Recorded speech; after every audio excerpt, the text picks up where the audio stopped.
পরিমাণও হয়, সরিষার দানার চেয়েও ক্ষুদ্র পরিমাণ হয়, তাহলে এই ব্যক্তি জাহান্নামের শাস্তি ভোগ করার পর আল্লাহ সুবহানাহু ওয়া তাআলা নবী সাল্লাল্লাহু আলাইহি ওয়াসাল্লামের বিশেষ সুপারিশে তাকে জাহান্নাম থেকে বের করবে। সুবহানাল্লাহ।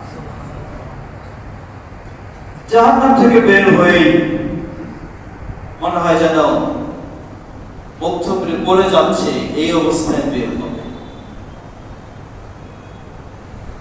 এক বর্ণনা এসেছে, সেটিও সহিহ মুসলিমের, জাহান্নামের বের হয়ে জাহান্নামের কাছেই থাকবে, দরজার কাছেই থাকবে, কিন্তু তার যেন চেহারাটা জাহান্নামের সেই আবহাওয়ায় ঝলসে যাচ্ছে, এমন কঠিন অবস্থায়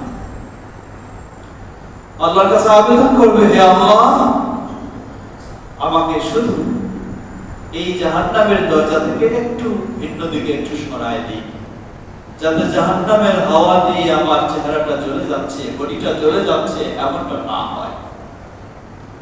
আল্লাহ রাব্বুল আলামিন তার কাছে ওয়াদা নেবেন। আল্লাহ বলবেন, হে বান্দা, আমি যদি তোমাকে এটা দেই, তুমি কি আরো কিছু চাইবা, না এটাই শেষ চাওয়া? বলছে, হে আল্লাহ, আমার শুধু এই আবেদন কবুল করুন, আর আমি কিছু চাইব না। ঠিক বললেন, হ্যাঁ ঠিক, এটাই শুধু, আর কিছু চাইব না। আল্লাহ সুবহানাহু ওয়া তাআলা তাকে জাহান্নামের কাছ থেকে সরিয়ে দেবেন। এটা এমন জায়গায় সরিয়ে দেবেন, সেটি জান্নাতের কাছে চলে যাবে, জান্নাতের দরজার কাছে চলে যাবে।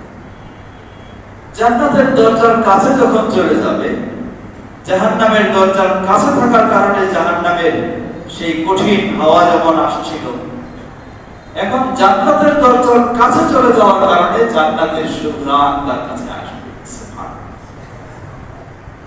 তার ভিতরে আলাদা একটা চিন্তা জাগবে, আল্লাহর কাছে আবার প্রশ্ন করবে, চাইবে, আবেদন করবে, হে আল্লাহ, মনে হয় জান্নাত কাছে, জান্নাতের সুঘ্রাণ পাচ্ছি, সুবাতাস পাচ্ছি, আল্লাহ, আপনি আমাকে হতভাগা করবেন না, আমাকে দয়া করে জান্নাতের দরজার কাছে একটু নিয়ে যান।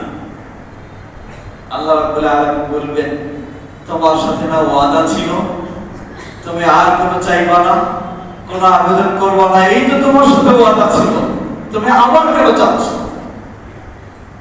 বেচারা বলবেন, হে আল্লাহ, ওয়াদা ছিল ঠিকই, কিন্তু আমি চাই না আপনার হতভাগা বান্দাদের মধ্যে হব।